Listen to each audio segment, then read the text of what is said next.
অনুষ্ঠান করেছি ঠিকই, আমরা ধরুন পয়লা বৈশাখ উপলক্ষে আগে আমরা অনুষ্ঠান করেছি, কিন্তু আজকে একটি বিশিষ্ট দিন অক্ষয় তৃতীয়া। আমরা তো যখন এই ডেটটা ঠিক করেছি আমাদের এটা মাথায় ছিল না যে আজকের দিনটা অক্ষয় তৃতীয়া, কিন্তু যেটা চাইবেন উনি চাইছেন যে আজকের দিনে সোসাইটির সদস্য যারা আছেন তারা আসবেন ওনার কাছে প্রণাম জানাতে।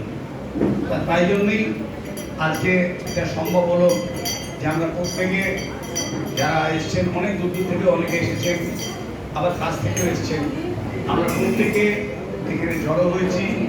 একটু গান বাজনা হবে, সে সমস্ত ব্যাপারে যারা শিল্পী নিজেরাই করবে।